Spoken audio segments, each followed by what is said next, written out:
Okay, you ready? I'm ready. I'm focused. See, somehow I don't believe we are because we keep on getting sidetracked. Mm-hmm. It's a superpower.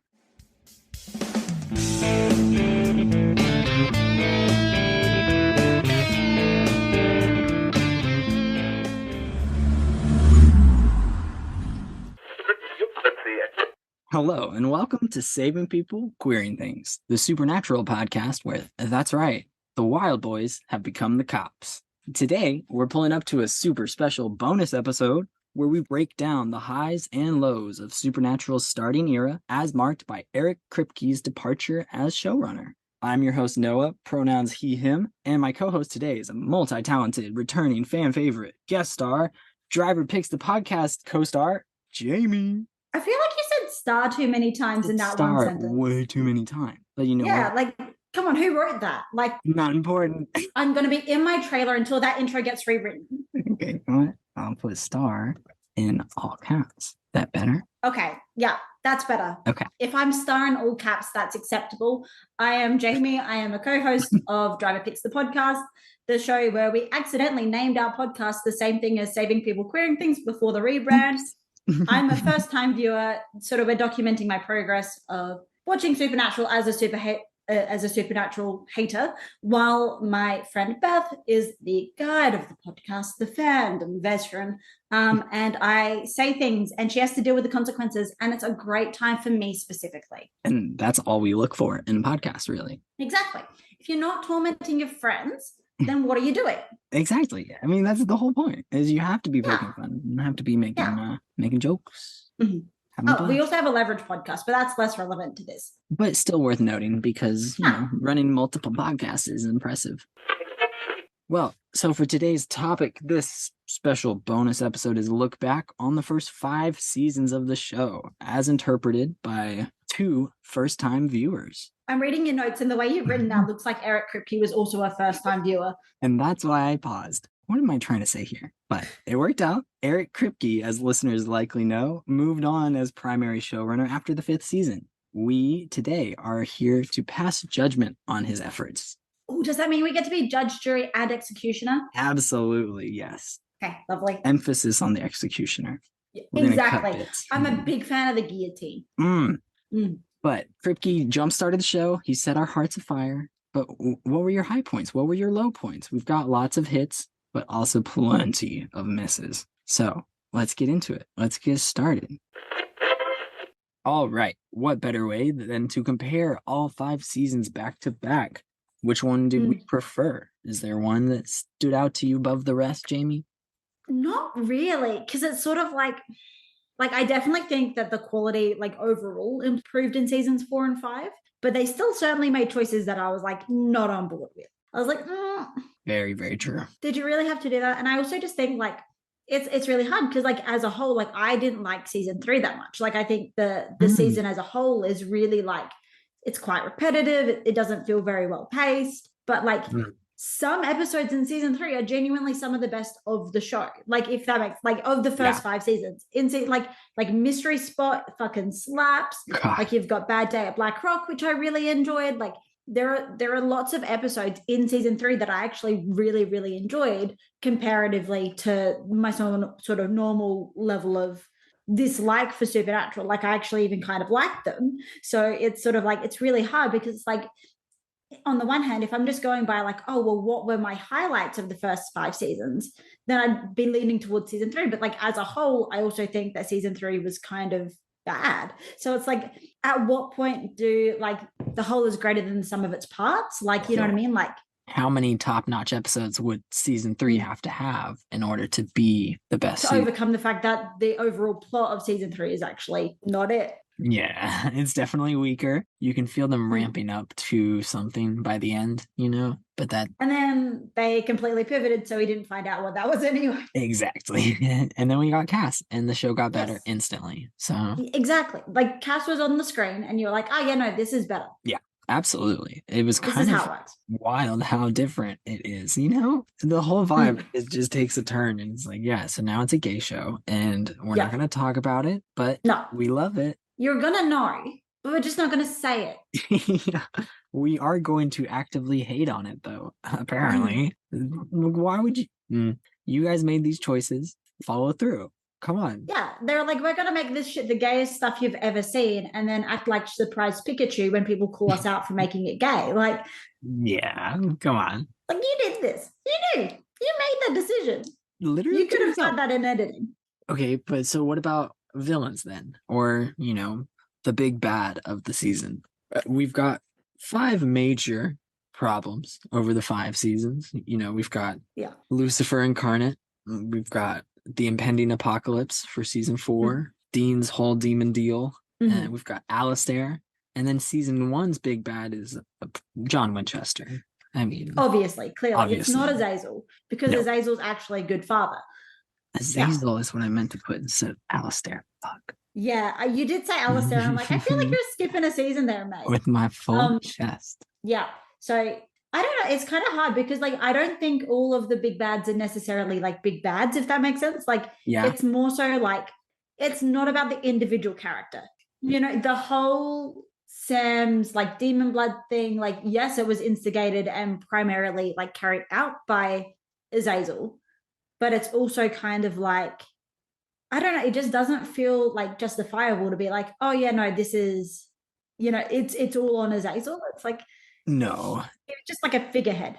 Yeah, he's just the front man for it. Takes the fall for a lot of the stuff, gets blamed for a lot of the problems that he does cause, but whereas in direct comparison, Ruby and Lilith get no bloody credit for anything they've done. So dumb. Like, they're out here girl bossing themselves into the sun. Frustrated the hell out of me, but only because she like won. Like, she pulled one over on the brothers and she was a badass, and it's like, damn, and she's like, that wasn't even that fucking hard. Like, what do you mean? No, it wasn't. Do you think that Zachariah, watching how easily Ruby manipulated Sam, got really fucking pissy?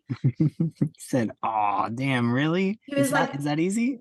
Like, how the fuck did they get the easy brother to manipulate? Like, I get that guy, the one in I get this fucking dude. Damn it. And they get him.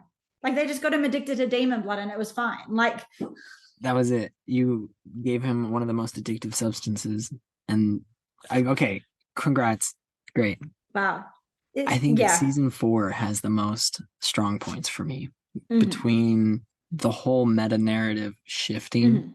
I mean, it's just great. I love it. It's powerful. Powerful. Okay. Yeah. The repeat really was needed. Yeah, honestly. But yeah, like I would probably lean towards, like, if I had to be like, oh, which one is probably like the strongest as a coherent season, probably season 4 would probably be my pick as well.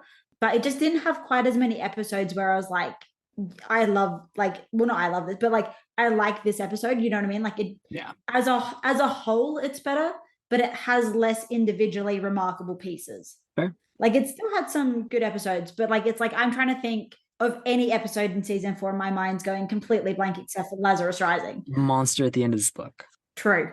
Yeah. And Chris Angel is a douchebag is another. Because for me, that was like a very average episode. It's like, oh, that's an episode. Yeah. It was like, there's nothing wrong with it. It's interesting, but it's like, it's an episode. You know what I mean? I really like Monster Movie too. I did really like Monster Movie. We went into that episode and Beth was like, oh, I don't really like Monster Movie. Like, a lot of the people in the fandom, like, it's kind of I was like watching it. I'm like, what do you mean? There's a character named Jamie here and she's great. She kicks ass. But like, and I did really enjoy Monster Movie because that, they had a bit, they stuck to it. It made sense in narrative. Like, yeah, it was an average episode of Supernatural, but the vibes were really good. Yeah. I agree. Jump the Shark was also just the fact that they had an episode titled Jump the Shark early on.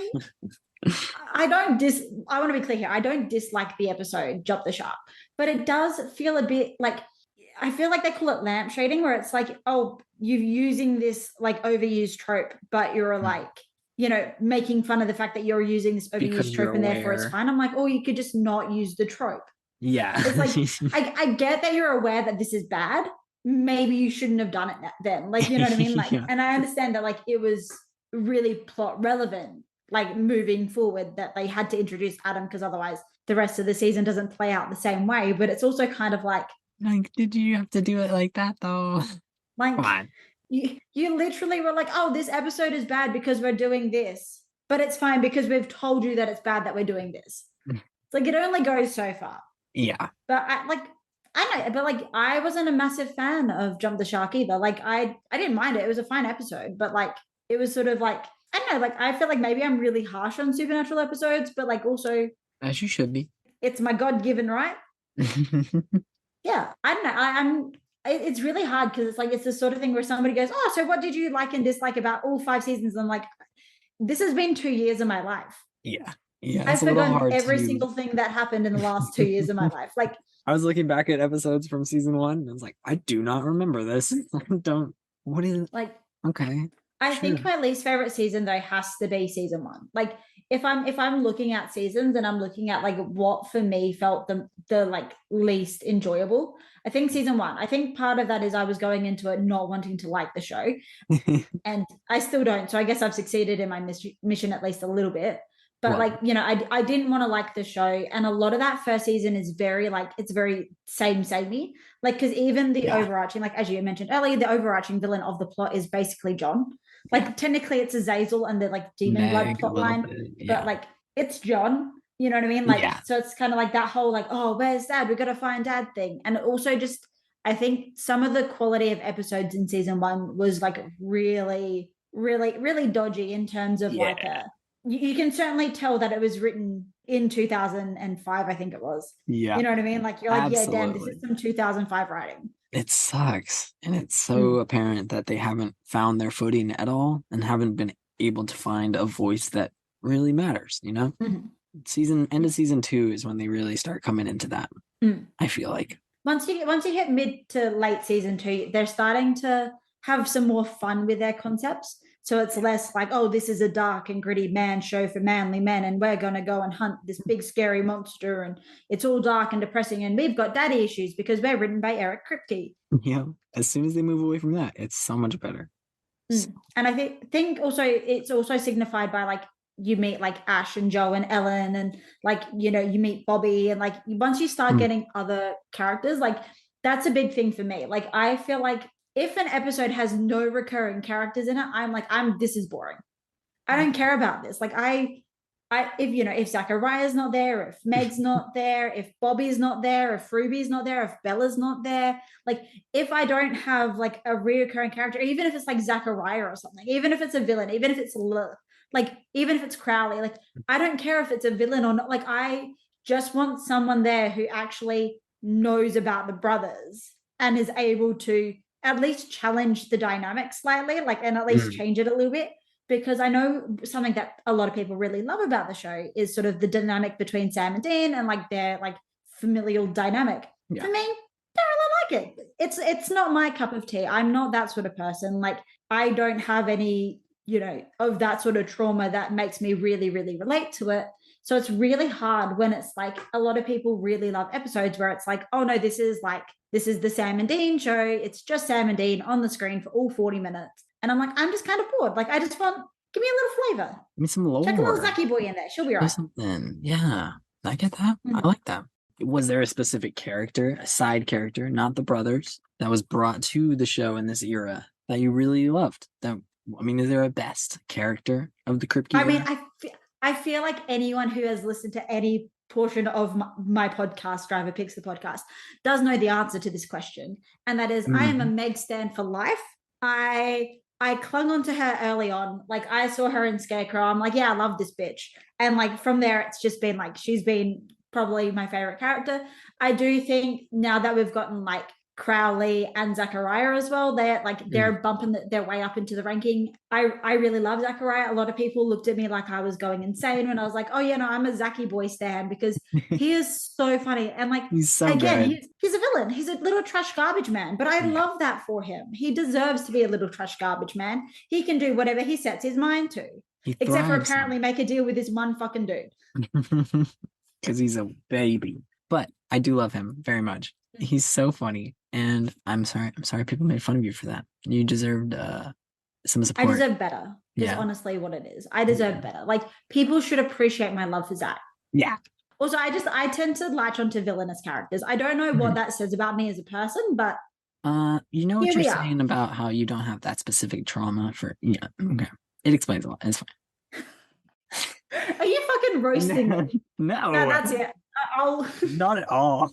I would ending never the Zoom invite a call, guest on fucking and then roasting me roast for my them. lack of trauma, or at least my lack of daddy issues. Like, I mean, you can't talk about daddy issues and not talk about the other best character in the show this season, which is Bobby, because Bobby mhm, is fucking phenomenal. He's such a hero. He's my favorite character from the Kripke era. To mhm. no one's surprise. I did have an inkling of that after recording with you last week, the episode over on our show, where you were like, It's fair. oh no, I don't care what's going to happen to Sam and Dean. I'm just going to fixate on exactly what's happening with Bobby's storyline. Yeah, yeah. Y'all can figure out what's happening with Sam and Dean. I'm gonna figure out what's happening with Bobby and then Cass, and Yeah. then we'll work our way down. And we'll work our way down like the character tier list. Bobby and Yeah. Cass are top notch. Mm-hmm. Ellen and Joe and Bella were probably my next tier. Mm.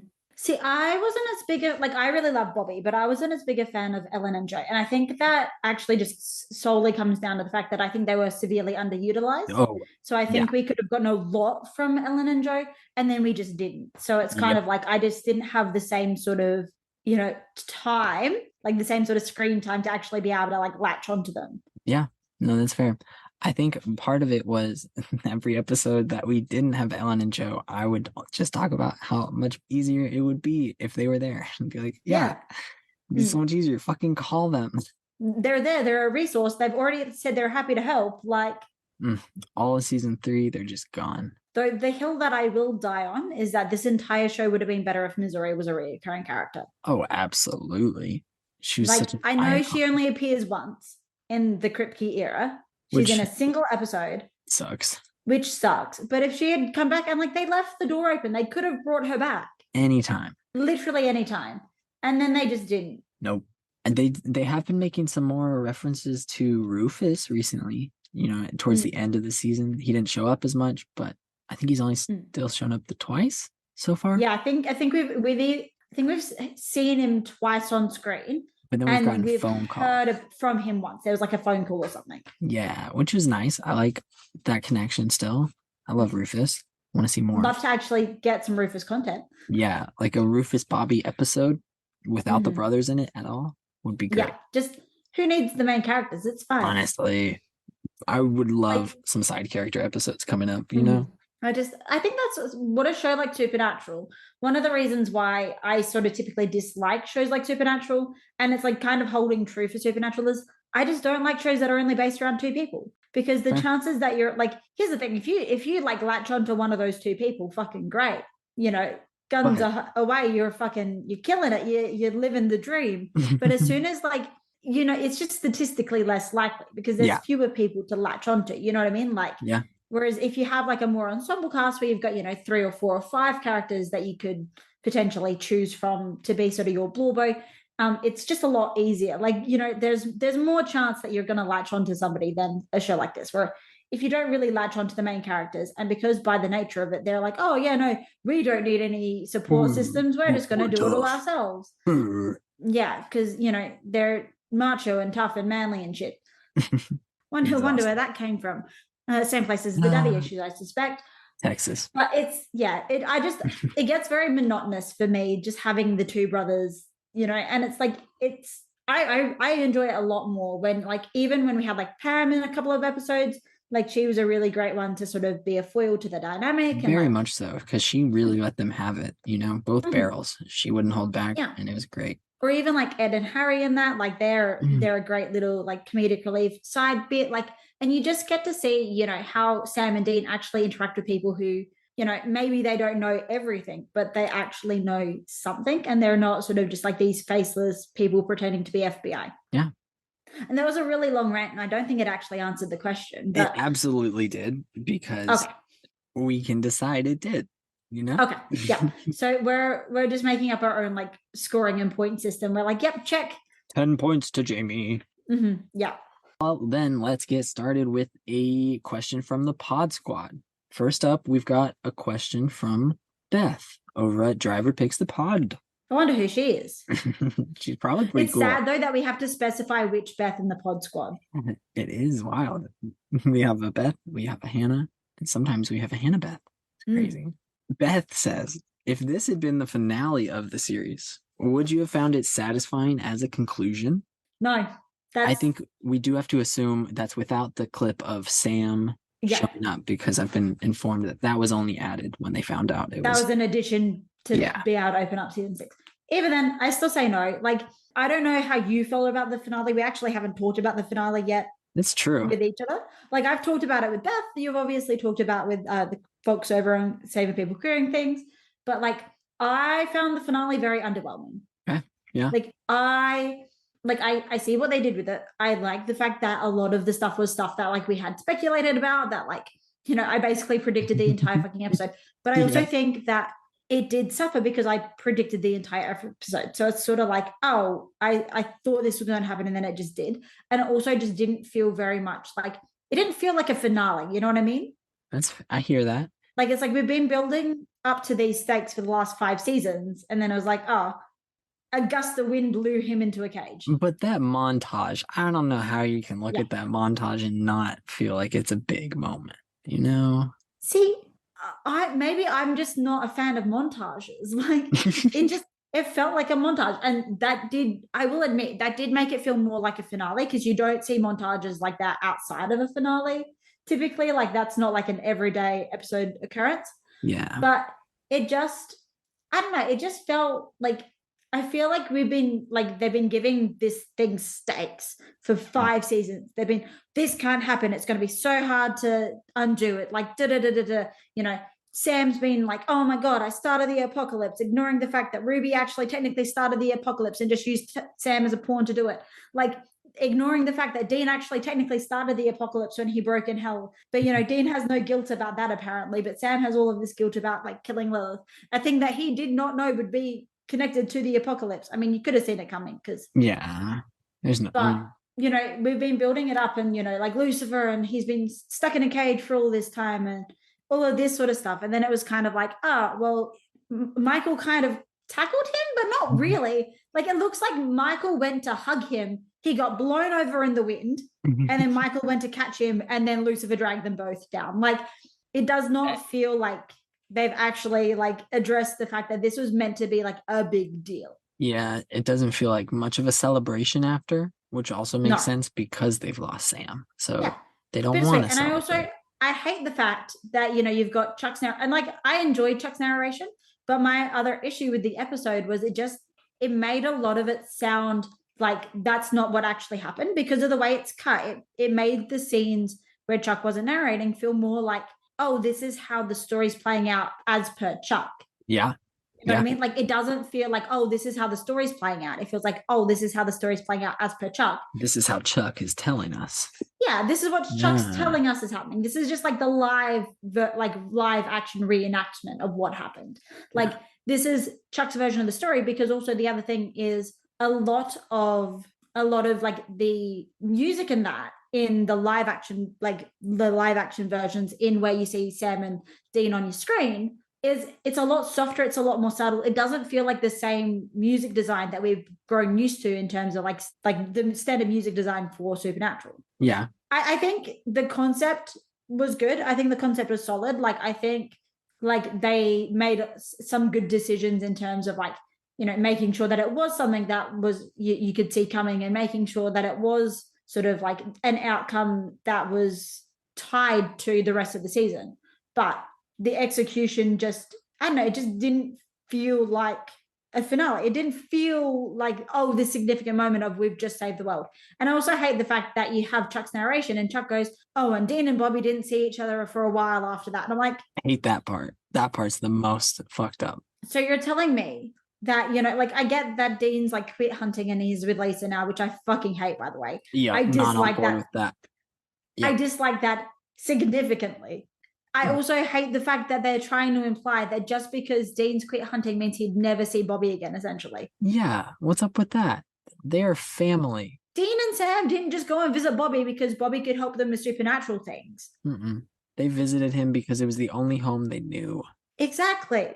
dumb that Sorry, people I've just ranted. Do you want to share your Hey, opinions on? no, it's great. I also didn't like that he went back to Lisa because I agree that Lisa is a very idealized version of a life that Dean has been told that he wants and thinks he should want. And sure, it could make him happy for a time, but it's not what he's looking for and it's not what he needs. So I don't think he should have gone back to Lisa. Absolutely not. It's wild to me that they're like, oh yeah, Lisa, this character that he had like weekend long sex marathon with, Yeah. visited once, and now she's like somehow the thing that he's focused on. Like, Which, okay, yeah, sometimes you convince yourself that you're going to end up somewhere and not being able to reach that hits you a little differently. And so you focus on an idealized version of the thing you think you're in love with. But you got to be able to look at that objectively and zoom out a little bit and say, okay, well, hey, am I wanting this because I actually want it or I want it because I like feeling cared about? I don't know. It's that thing of like, who do you choose? The man who basically raised you, or this one random lady who you saw twice? and maybe a kid that's yours. Which I will say though, I doubt that Ben is hers. Like when I watched The Kids Are Alright, I was a heavy Ben is Dean's son truther. And then the more I thought about it, the more I'm like, no, if Ben was Dean's son, the angels would have used that against him. Absolutely. There is no way in hell that we would know Dean, if like in the series, if Ben was Dean's son, we would know because the angels would have used Ben against Dean like they used Claire against Cass. The only way I could see them doing something around that is if at some point later it's revealed that God had a block around Ben, like he had some sort of protective why barrier. would he bother doing that? Like, it's not his problem, like he doesn't really care. So I don't know why he would, but that's the only thing I can think of is that if Ben has some sort of ward around him so the angels don't even know he exists, because Dean's not going to go talk about Ben and Lisa to the angels, but they know about him in some way because Lisa shows up in his dreams. So they've got to know something. I feel like if Ben was biologically Dean's son, Michael would have tricked Ben into hosting him and then use that as leverage to get Dean to say yes. Absolutely. I feel like the way they had to invent Adam to basically do that means that Ben is not Dean's son. Yeah, I think that tracks. I was very much a big fan of the Ben is Dean's kid theory, but also the angels would have used any option they could have. So exactly. Shown that time and time I just don't see any reason why the angels wouldn't know. Like they knew about Adam. Yeah, doesn't make sense. If it is Dean's biological son, then it's like, oh, well, we can leverage that and we can prove that by, possessing him as angels can. No big deal. We're just going to possess a little child. Again, no big deal. I'm going to possess a kid real quick. It's fine. I mean, we have Castiel, attempted child murderer, and we love him, so it's fine. Yeah, that's true. We'll defend him till the day we die. So exactly. Okay. We've got another PodSquad question. This one comes from August, fellow host of Queering Things. What twist or plot point surprised you the most? And what felt the most insane as a first-time watcher? I'm assuming from the whole Kripke era. I'm assuming so. I want to say in terms of what felt most insane as a first-time watcher, the fact that we watched the one with the Antichrist. Is it, I believe the children are our future? Yeah. Jesse. Yeah. And we met Jesse and they're like, oh yeah, no, we never do anything with Jesse again. I'm like, what do you mean we never do anything with Jesse again? That is the most frustrating insane choice. That is the wrong choice objectively. Like you've just introduced this character and like you introduced this character that could here's the thing, even if he didn't come back in Kripke Era to be like the solution for Lucifer, but why doesn't he come back later? How do they never bring him back ever? Yeah, that makes no sense to me. Like he is canonically an ally who's really quite powerful. Imagine you're sitting down to watch the season 8 finale. Oh no, how are the Winchester brothers going to get out of this? Fucking bam, it's Jesse the Antichrist. He's got his powers under control. He's a couple of years older now and he's decided to come out and help. Especially because they're talking about the future in the title of the episode. Like the children are our future. So exactly. They've perfectly set up for him to come back in the future. And you mean to tell me that they don't? They leave this phenomenal plot point hanging and instead they make other choices that I know are not popular and I'm probably not going to like. I'm both scared and excited to watch season 6 and 7 because that's Gamble era. And based on my opinions, Beth's like, oh, I think you're going to have a different opinion to the fandom. So I'm like, I don't know if that's a good thing or a bad thing. Like, it's hard to tell sometimes. But they've been hyping up season 6 and 7 as ones that they do not enjoy, but they're concerned that we will. So that's a little bit of pressure. Yeah. See, but to be fair though, Beth is like, I think season 6 and 7 get a bad rap. Like, she doesn't like season 6 and 7. Yeah. But she does think people are harsh on them. So, like, her opinion's a little softer than most of the general fandom. That's good. I don't really know what felt the most insane. It was a little wild getting Ash in heaven. That felt the most gratifying to me. See, but that's something that I wouldn't think of as insane. Like, I just thought that was very fun. I'm like, of course.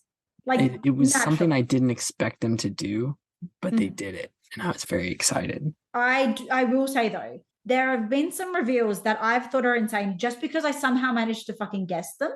So it's like, I don't know if they're genuinely that insane or it's just the fact that it was like, oh no, like I'd guessed Demon Blood like seasons early. Like, okay, I guessed Demon Blood really, really fucking early. Like, so, and then when we got the actual Demon Blood reveal, I was like, this feels insane because like I've been joking about this for so long. Imagine how people felt with Chuck. Yeah. I bet it was much worse. It's like that on steroids. I know very few things about future seasons, but one thing that I do know is Chuck is God. So it's kind of like, it's kind of sad to be like, oh no, this is like a reveal that like, it was pre-spoiled for me. Even before we started the podcast, I knew it. Yeah, it was a big thing. Everybody lost their minds about it. Yeah. Whereas like I was pretty lucky because like, you know, I was like 8 when it started airing in 2005. I wasn't on the internet yet, so I didn't see a lot of like the season 1 through season 5 spoilers, probably even 6 or 7. Like, because I joined Tumblr in like 2012, 2013, somewhere in there. So like anything that aired before that, like it was old spoilers. So people weren't really sharing them anymore. They would just assume knowledge, but they weren't like presented in the same way. So I just didn't see any of the real spoilers for Kripke Era like I did with some of the later eras. I saw them in a lot more subtle ways because they assumed you already knew it. So it would show you stuff. And I was like, oh, what? Wait, what was that? It was, so you'd see it, but it wouldn't make sense. And then you just kind of forget it. Yep. Which is great. But if you see a post that goes, OMG, Chuck is God, like then it's like, oh, well. There were so many posts where it's like, wow, all these other shows have God as, you know, this mystical, magical being, this, that, and Supernatural picked this white guy. The one thing that really sticks out to me when I think about like Chuck is God and that is there was this one post that circulated around Tumblr and it was basically like, okay, so Supernatural can let actual God be by, but Dean Winchester can't. It's like, oh, come on, get your priorities in order. You're either one way or the other. Okay, come on. So it's, yeah, like, I don't know. There are some plot points that are just like absolutely batshit bananas. But I think the ones that really feel truly insane to me are the ones where it's like, oh no, I saw this coming. But like, I also definitely should not have seen this coming. Yeah. Like, you know what I mean? Like I made it as a joke. Like, it's a little bit like, you know, the trickster is an angel. Like, it's not that insane. It makes perfect sense. But just the fact that I was joking about it for so long prior to it being revealed. And then bam, bam. Oh, look at that. And then bam, I was fucking correct. Makes it feel way more wild than it actually is. Because like at the end of the day, there's actually a reason why I was guessing that. Like there's a reason why I was getting those vibes. Yeah. You know, I wasn't just pulling it out of nowhere. I mean, I was a little bit. But a little bit, but that's not more than any of my other theories. Yeah. I had more evidence to back that than my theory that Dean was Michael's vessel theory. That's also fair. You've got evidence to back it up. That one, I literally just Googled angels with names and Michael was the top of the list. Angels with, hey, whatever it takes, you know? Detective work is detective work. Because I was like, I feel like they're setting it up for Sam to be Lucifer's vessel, like Satan's vessel. And so like, I feel like the parallel then is, you know, like Sam is a demon, so Dean has to be an angel. And I just Googled like angels and Michael popped up a lot. So I was like, okay. Well, there we go. There you go. You're Michael now. Gabriel is the second most common one. And that's who the trickster ended up being. So, you know. And I definitely heard the name Gabe in relation to Supernatural before, but I just hadn't put 2 and 2 together. That's fair. And that's where we thrive, in that gray area. Yeah. I knew Crowley was coming. Kind of knowing stuff, but not really. Exactly. One of the plot points that really surprised me and I loved was the Ghost Facers episode. The whole effect, you know, getting to see the brothers through that lens was very satisfying, and I loved that aspect. it also really adds something to the metatextual analysis of it. Like it adds something to like the Chuck is God thing. Like it adds to the monster at the end of this book thing. Like it just it all ties in really nicely together, which I think is some of the more interesting stuff that Supernatural does, is when they play with the meta story within it. Yeah, it's super interesting, and I would love. I know they delve into it more, but I just want that to happen sooner rather than later. Unfortunately, from what I've seen on the interwebs, you might be disappointed because I'm pretty sure that doesn't become like the plot, like the major plot point until like the later seasons, like later. Like I'm talking like Dark 13, era. 15, yeah. 13, 14, 15. Like I'm talking all the way at the end of the season. Like 2 years away for us. Yeah. It's crazy. Probably more like 3. Don't say like 2.5, 3. So 2027. So we've got roughly like 4 years more worth of podcasting ahead of us. 4 and a bit. It'll be easy. No big deal. 52 episodes a year plus. And we're 5 seasons in. We're a third of the way there, and we've already been at this for fucking 2 years. We got this. So another 4 years. We're not going to be completed until 2027. I think it's going to be interesting to see how many of us podcast, because there's quite a few Supernatural podcasts out there, but it'll be interesting to see how many of us make it all the way. It's a long show.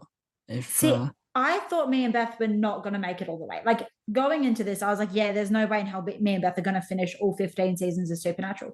But like the longer we like consistently keep going, the more I'm like, maybe we are going to make 15 seasons. And partially because I just want to see what happens. Like not even that, just like it was the sort of plans, the sort of project where me and Beth were fully expecting to record like maybe 1-2 episodes, maybe not even get around to posting them, like maybe not even get to the point where we had enough that we felt comfortable like releasing like the trailer and that sort of stuff, you know what I mean? Like, yeah. And there was a while there where it certainly looked like we were just like too busy with life to actually make this something that was going to happen. And now we're here 2 years later, and we're still with a second podcast.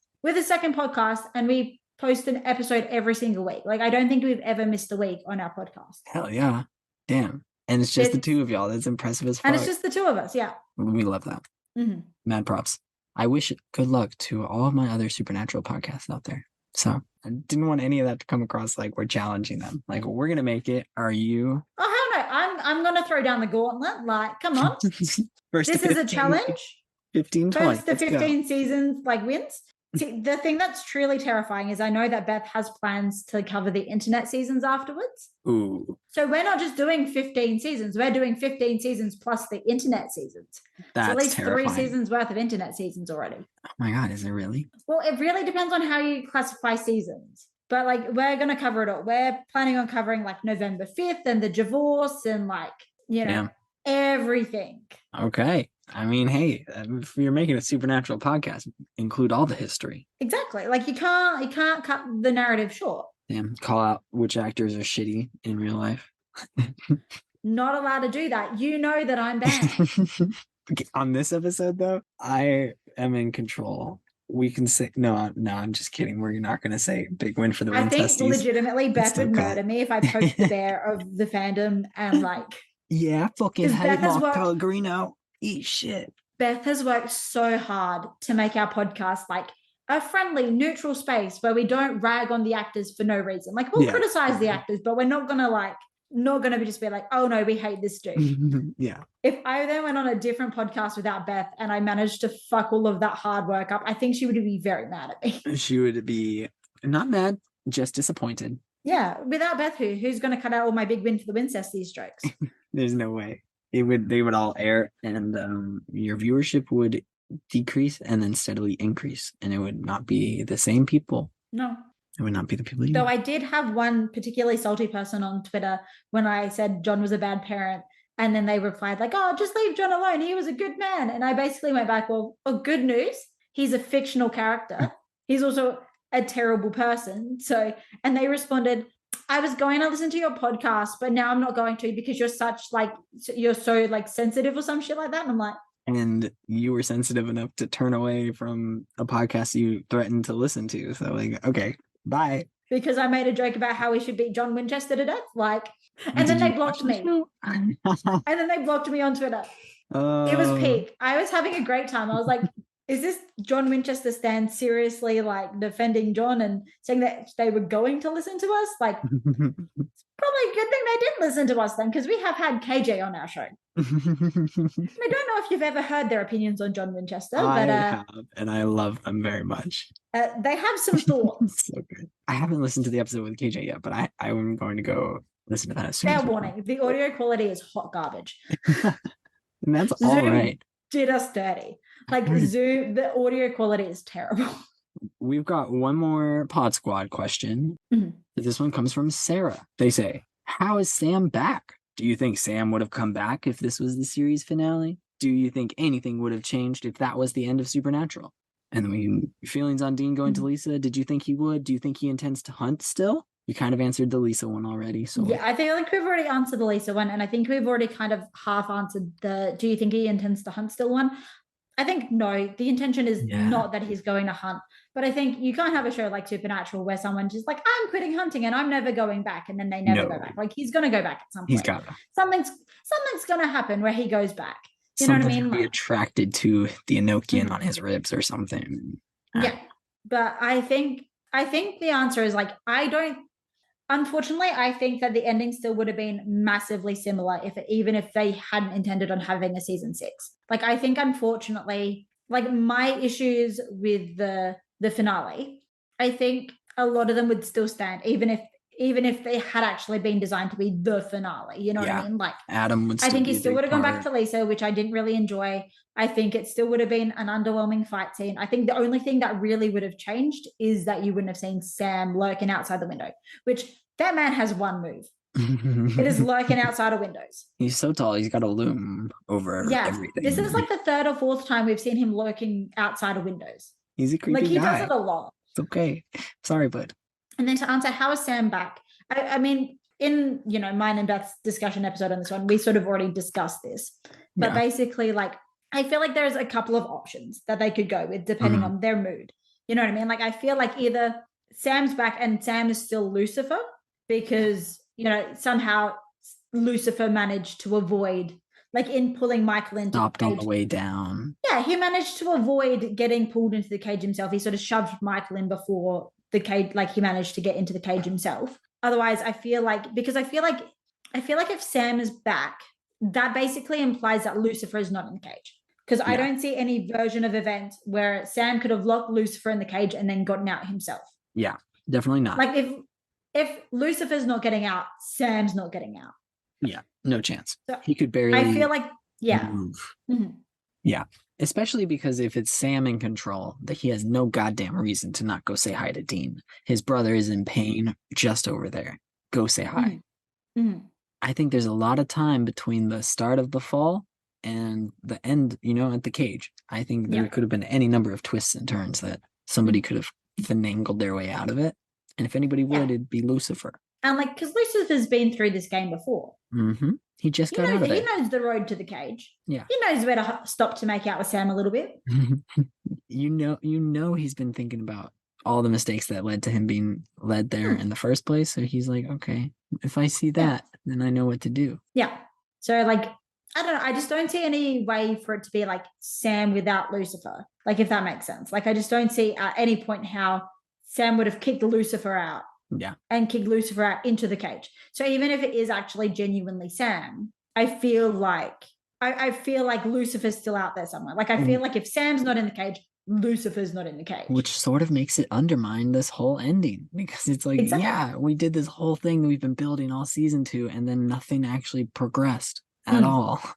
Dean is still denying that he has feelings for Cass. Cass is still believing that heaven knows what's can up. Be saved. Or can be saved, And Sam is still having issues with Lucifer and fighting it alone. And Bobby is still getting ignored by the boys. So everybody's in the same exact spot. It's a little frustrating. I think we should mention Kripke originally didn't plan to include angels in the story, right? That's the story from the first 3 seasons. He didn't want angels. Sarah Gamble, long con. Woohoo! She made it work. And then apparently lets us down later, but we'll see. But we've got to hold judgment until we've actually watched it. Yeah. We'll have another one of these episodes at the end of the Gamble era, and then we'll pass her judgment. But what could Supernatural have looked like without Castiel or Michael or Zachariah or any of the other angels? How could they have even like addressed the Hell's Deal, anything like that? See, that's the thing. Like, I just genuinely don't know. Like, and I understand that some of that is like, we never saw the intended ending of season 3. And I feel like the intended ending of season 3 was going to be the thing where like you started to see the hints of where it was going in the future. But I don't understand how because like there are plot lines that just don't make sense unless this is where they were planning on going. Yeah. I think the only way they could have made it out of hell, Dean could have made it out of hell in season 3, is by making some sort of deal to become a demon, you know? And then he would have had to work his way back to humanity, back to Sam in season 4. But that couldn't have led to where they wanted season 5 to end anyway. So I don't know. It all just makes sense with angels. And you can't really have a whole entire show based around ghosts and demons and spirits of, monsters and shit like that, because that implies a whole lot of quote unquote negative energy, and you can't have all the negative without the positive somewhere, and that can't just be the boys. So they had demons, so they needed angels. You've got to balance it out somehow. Also, the thing is, like, even regardless of whether you've got angels or not, like the plot line was sort of gearing up to releasing Lucifer, and Lucifer is an angel. Is an angel. Like whether the show would have decided to make him an angel or not, if they hadn't added angels. If you've got Lucifer, you've still got the implication, because like Lucifer is the angel who fell. Mm-hmm. You know, like his whole identity. You've still got that implication of like, oh well, he may not be an angel anymore, but like he was at one point an angel. And that means they were there somewhere. That means they were they. But then it's like, oh, were they maybe done like like God and the angels have abandoned Earth sort of storyline, like sort of played that one out to like the full, rather than just being like, oh, like Chuck, like God is gone, being like, oh no, God is gone, and so are all the angels. That would have been pretty cool. I feel like in this version of it where you don't have angels, what they're gearing up for is to like have Sam be like the leader of hell of some sort. Like there's some sort of throne there, and they're trying to push Sam onto it. You know what I mean? Like, yeah, it could have been super interesting if they had leaned on, biblical mythology as fake. If they had been building it up as, whoa, yeah, this is all it, but it's sort of a prophecy to be fulfilled, and Sam and Dean become the Michael and the Lucifer, and that could have, because they end up doing something similar to that, but they could have done it in a different way where they end up creating Christianity in a weird way. I don't know. That could have been fun. But I really like what they did instead with Castiel and Anna and Uriel. Zachariah. Lucky boy. Was there an episode that stood out over the past 5 seasons that was just so much fun to record? Yeah. So there's definitely episodes that we've recorded them. I've been like, that was a fucking blast. Like that was so much fun. But it's not like, if you were to try and guess which episodes they were, you would not guess them. So like I really loved recording Playthings. Okay, yeah. That was such a vibe. Also, Children Shouldn't Play with Dead Things was so much fun to record because of the implications of zombie sex. So there's something really fun about talking about zombie sex. It's weird, but it's true. You got to talk about it at some point. Got to talk about it. Like everyone, like it's like the standard birds and the bees chat. You get there eventually. Exactly. But then I also really love talking about like, there are some really terrible episodes that because they're terrible, they're so much fun to discuss. Like Time Is on My Side, the episode with Dr. Dunton. Oh God, the worst. That was so much fun because we just roasted it. And it's genuinely so much fun to roast an episode. Yeah, absolutely. I think besides, 301 was a lot of fun to record because that was the first episode that we did as the Queering Things team. The three of us. It was very, very wholesome, felt great. But I also very much enjoyed Changing Channels, 508, because we had that was 1,000 people on, and it was so much fun having all of our Supernatural friends in the same place. I do love the fact, though, that you guys were like, so Changing Channels, we're going to have literally everyone in the Pod Squad on this one. And then me, like Beth was like, no, we are having absolutely nobody on Changing Channels. Like I had to like we did a live reaction for changing channels. So the whole idea was to listen to me find out that the trickster is an angel. And so we did a live reaction, and I ended up just being like, oh, hey, like KJ, August, are you guys hanging around? You've been waiting for this for ages. Do you want to watch changing channels on Zoom with us? And then we recorded the Zoom. So we've got like a little cameo in changing channels, but it's That's so great. Yeah. But like, I know, like, and yeah, also any collaboration episode is always so much fun to record. Like I remember we recorded Fallen Idols with Jen, and basically like by the end of that we were like Gizazel. It's the new shit. It's revolutionary. It's groundbreaking. I mean, it is, and it is. Everyone should hear it. And now that I've heard it's also horrifying, but that's not the point. You've got to hear it. Gizangels. Gizazel. Gizazel. Not an Azazel. It's worse. I love that though. Because we were like every other demon deal, and like we get canon confirmation in the finale that yes, every single demon deal requires you to make out with the demon a little bit. Just a little bit. Just a little bit. So John made a demon deal with Azazel. Sorry, dog. It's facts. I'm connecting the dots. That's all we're doing. That's all we do here. We just connect these gay little dots, and we love it. I also very much our 512 swap meet was very fun to record because August and I swapped personalities, bodies for a while. It was a lot of fun to record, and I don't know if anybody's gonna even catch it, but it's a fun little audio Easter egg that we put in there, and it was fun for us. Oh, that's so fun. I haven't listened to that episode of yours because I don't really listen to other people's shows because I'm like conscious of spoilers and I like try to avoid it.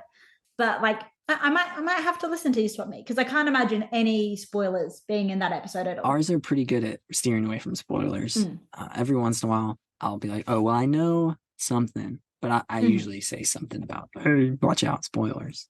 Maybe it's a spoiler. I might have misremembered it. Who knows? The benefit of like our show is like I say a lot of spoilers like all the time, but like, are they spoilers? We don't know.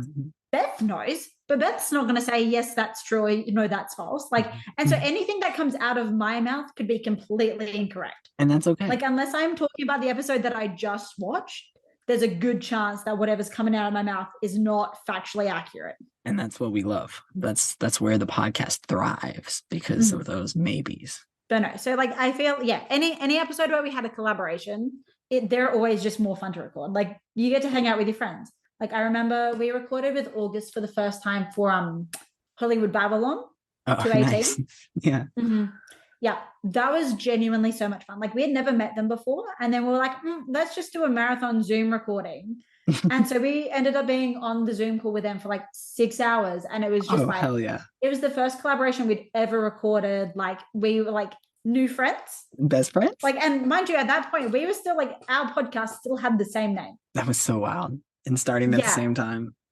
We like literally between recording our like first like 2 or 3 episodes and when we planned to release, we because we picked the name, we did all our searches, we made sure we couldn't find any social media for any other Driver Picks the Podcast. We found a single Driver Picks the Podcast that had been active in like back in 2017, 2016, that had released like 1 episode and then never did anything else. So we're like, okay, that's fairly safe. That's been inactive for yonks. And then, so we're like, okay. And so we started recording and then we went to announce it and we put in the announcement post and then we looked at like the tag Driver Picks the Podcast and we discovered August podcast and we were like, oh no, how the hell in the like 2 months that it took us to record these couple of episodes, did we manage to go from absolutely no trace on the internet of Driver Picks the Podcast to, oh no, here's this other show that's launching at exactly the same time. It's so wild and it's so funny because now it's resulted in us having such a great connection across two. Yeah, like there's a good chance that me and Bethany would not have made it this far if we had not made friends with August. Honestly, like I hear that. Because they introduced us to KJ. They introduced us to like, there's a big like supernatural podcast server that has like every supernatural podcast that you can think of. Like everyone's just in there. We probably would have never been invited to that if we didn't meet KJ, but we only met KJ because of August. Yeah. Like August really introduced us to like everyone. Like, yeah, same. Here you go, like have some new friends. And we were like, okay. And then like we recorded and we collaborated with them and we were like, oh no, like these are like, they're genuinely they are genuinely a good friend now. A It's phenomenal person too, just a top notch. incredible. And it's like, if we had named our podcast the same things, like I would have never met you, I would have never met Elena. Like, oh God, there's a good chance that like we wouldn't have interacted with like Beth and Hannah from Raising Perdition, who are also like incredible, like from Raising Winchesters as well. So it's like, and then like they've brought in like Sarah, so it's like it's just insane to me, and it's growing, which is so the cool. sheer number. Like, you know, we've got our little pod squad, like we're a little team. It's I made that joke. I made the pod squad joke. Like I called us the pod squad as a joke. And then like 18 months ago. Like it was really early on. And then Beth repeated it. And now it's just like that's official. That's it now. Thank you. And it's so wild to me that like we've managed to make so many friends, and like we have this silly little group chat, and like we've got the Discord server that is always popping off. I don't understand how anyone keeps up with it. I can't. Okay, you gotta just decide which ones you want. You know, you gotta look at these threads. These are the ones I want, and mute everything else, because sometimes it's how it's gotta be. You can't focus on all of it. It'll drive you crazy. And that's wild to me, because like I've also like, it's really interesting because I can like, you know, I've been in fandoms for a long time. Like I was in the Percy Jackson fandom for years, but I never created anything. I was just like a Tumblr blog. I was just reblogging. I was just sort of interacting with other people's work. I never created anything on my own. I very rarely like actually interacted in a way that invited discussion. So like I made no friends in that fandom. I was in that fandom for like, I want to say like 5 years, something like that. Like I was in Percy Jackson fandom for a long time. It was my first fandom ever. Like I was in it for so long. So it's wild to me now that we get like, you know, when we first started, like when we were like probably mid to late season 1, we already had people being like, oh, you're the girl who hates the lighting. And I'm like, people know who I am. Like I have a thing in this fandom where it's like, oh no, I recognize you for this specific thing. That's so it's cool. like, yeah, it's really wild. Now it's like Psychic Jamie is like a really long running joke. The Sarah Gamble long con, I think, is my most valuable contribution to fandom to date. Like, yeah, I'm not sure if pat my own back, but like I really went off with that one. Two.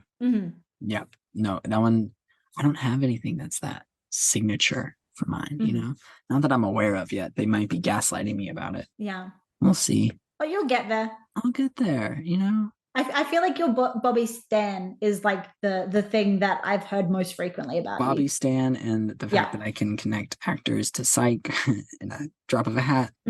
That's basically my shtick, you know. You know, you've got to find a niche and really exploit it. Yeah, and that's what we do. That's what we do here.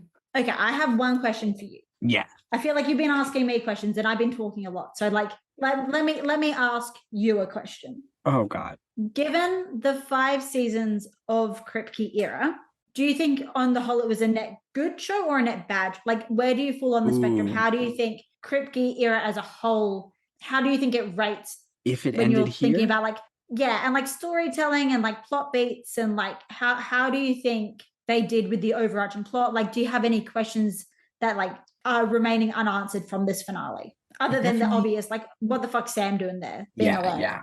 I do feel like there's a lot of unanswered questions, a lot of this world that they left unexplored because they leave so many threads hanging constantly. That's just sort of we have the lost cannon jar that catches that. But if it ended here, I don't know if I would say it's a great show. I wouldn't say it's a bad show because of how strong the last 2 seasons specifically, and partially the 3rd season are. I like the 3rd season. It's not as strong as the last 2, but seasons 1 and 2 are struggling. So if this is where it ended, it's overall, it's not the top notch. It's not good, but it's also not bad. It's fine. It's a TV show. It's a TV show. I'd watch it. I don't know if I would watch it 5 times, you know? Maybe a second time through. It hasn't really hooked you in with the brainworms yet. Yeah, it's really gotten me. But if this is where it ended, I would be like, oh, well. You could be like, okay, I'll watch that. Like, check it off the like to watch list. Probably not revisit it. I would watch a sequel series, you know? Like if it ended here and they picked up a show in a couple of years with Bobby following, well, okay, obviously I'd watch a show about Bobby. I'm sorry. Obviously, clearly. If it was about somebody else, a different hunter in this world, I would probably still watch that show because I really like the world that it explored, even if the story itself ended here, you know? But seeing how it continues, I am curious to see how I feel about the eras overall. I mean, I liked this era because I really like the characters. So I'm not saying that the show is bad. The characters are great, but there's too much inconsistency with how they're written for me to say that it's a great character-driven show. You can really feel like the war in the writer's room a little bit with the characterization. Like one person being like, oh no, my version of this character is correct. Oh no, my version of this character is correct. Oh no, this is actually how he'd react. Like you can very much feel like everyone had conflicting opinions. Not the best way to run the show, and that comes across. Yeah. So as I mentioned earlier, we have a leverage show, and it's wild to me because somehow Beth has managed to pick up that there's this one writer that writes Elliot in a way that she doesn't like.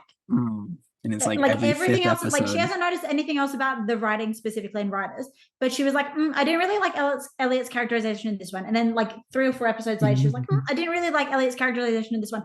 And she said it like one more time, and we like looked back, and it was like, oh no, like specifically the episodes that dude had written, she just didn't like Elliot's characterization. So it's like, it's interesting that like even when you've got so much experience with Supernatural and you're actually looking for this sort of stuff, you can start to see it in other shows that are more like, I would say the writer's room is more tightly controlled in terms of actually what makes it on screen. Yeah, it doesn't take much to be a step ahead of the Supernatural writer's room in that regard. No. Here's the thing. Other writers' rooms, you can notice it, but it's very, very subtle. It's very subtle. The Supernatural writers' room put a fucking big billboard that was like, this is what I want to do. They said in this episode, Dean is looking at Cass the entire time. In this one, we're going to have him talk about women in a terrible way. No, you can't. In this episode, we've decided that John was a neglectful bastard. But then the next episode, maybe John wasn't so bad. Maybe the brothers forgive him. In the next episode, Dean's mad again, and it's because of his daddy issues. Okay. And maybe the next episode, we're going to show John just straight up abandoning them as children, but it's fine because John was a good dude. And it's fine because we needed to introduce this babysitter. It's okay. Don't worry about it. Yeah. Time travel back and apologize to him. What? No. The inconsistencies is really the problem I have with the show. If it wasn't, if it was just a little bit more cohesive, it'd be fine. I think one of the things that, like I've said before, and I think I stand by it, is you can tell that this was Eric Kripke's first big show that he was showrunner on. You can see that he had limited experience as showrunner going into this, because just the inconsistency across the season as a whole, like, and obviously I don't want to say, like, this is not me saying that he's a bad showrunner. It's just, you can tell that this is the first major project that he pitched, created, and showran on. Because theoretically, if your showrunner is more experienced, if they're, they're going to be able to control their writer's room more cohesively, the storylines and characterization are going to be more cohesive. Yeah. So I think what it boils down to is, that he was just inexperienced and didn't really know how to control the writer's room. So the writer's room did control him a little bit. Yeah, which it made for some interesting TV. But hey, let's not do it again. We're right. I mean, and from what we've seen of The Boys so far, he's been doing better with his newer ones. I'm very excited to see where Sarah Gamble takes us. Yes. Putting on my tin hat for the Sarah Gamble long-con. This is it. You're about to get proven right or disappointed. Or completely wrong. There are 2 options here. That we're aware of. There's a third option where I don't know, where maybe something where Sarah Gamble gets drunk on the power and everything goes to shit. Everything goes to shit. It's also very likely. I can't wait to see. And I don't know what a good exit line is, but that's all we have for you today. The way me and Beth normally do it doesn't really apply here. Normally we're like, oh, that was all my notes. Like, I'm tapped out. Like, I'm all good to go. This one's like, oh, well, we could theoretically talk for like another 2 hours, but that's going to make it worse for you to edit. Because we've already gotten so severely off topic already today. And maybe viewers don't want to listen to that. And we don't want to disappoint them too much, more than we already have. But thank you so much, Jamie, for coming on today. It was an absolute blast. Look, I tried to rein in the chaos a little. Like appropriate levels of chaos. You've got to do everything in moderation. I think this is our sign that maybe having somebody on who does know the show is a little bit better, because we can make them uncomfortable. If we're bouncing off of them, it's a little bit easier. If it's just us, we get calmer. Yeah, we chill out a little bit. We're like, we're not trying to torture anyone actively today. That's where we need the energy. Yeah, that makes a little sense. Should have just had Beth like muted in a Zoom screen to the side. Okay, yeah, see, that would be great if we can not hear them, but we can see them, and so they can just talk to each other. I mean, we could theoretically hear them, but you just like in the actual audio of it, you just delete their entire audio track. That would be extra fun because then we're just talking to silence and the listener can jump in. Yeah, you dumbasses, just end the episode already. See, I'm a terrible podcaster. Like, we should have the outro and stuff all down pat. And me and Beth, it had to be like mid-season one. We were like, we need an actual outro. That never happened. No. Every single one of our episodes ends with us going, that's it. Bye. It's so good. Oh my God. You should, I mean, it's not that you need one. It's been working without it. It's fun. I feel like at this point it's too late. Yeah, you can't change it after season 5. You can only adjust things. You can't make huge changes. Yeah. I mean, at the end of the era is the time to do it if you wanted to. Pivot the podcast completely. I think that's the solution. I think so. Speaking of pivoting completely, where can people find you and your many, many talented works on the internet? I am, chronically online. So you can find me in literally so many places. I have 2 different Twitter accounts. So I run the main Driver Picks podcast Twitter account. So I'm Driver Picks Pod. So you've maybe seen me creating some chaos over there. Not so much lately because Twitter's kind of dead. Also have a personal Twitter at Jamie from the pod. I then also run our leverage social medias on Tumblr. We've also got a Discord channel. We've got so many things. You can also listen to us talk about Supernatural for objectively too many hours. In the best way. We have at least 100 hours worth of content on Supernatural that you could listen to if you really wanted to. So far. That's just now. So far. That's just now.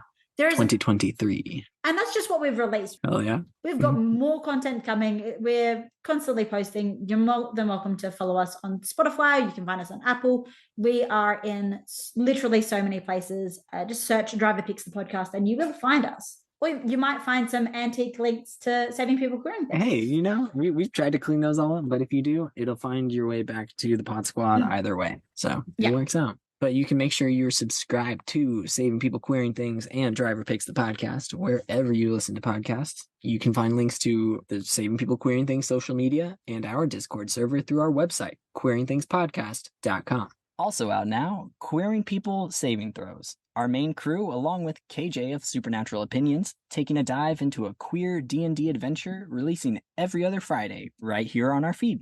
Tune in next week for a spectacular episode full of lots of loving debate and character examination / appreciation. It's season 5 awards time.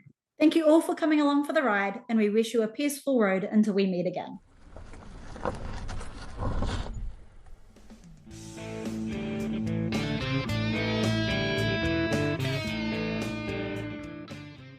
See, look at that. We did it. And it wasn't too bad.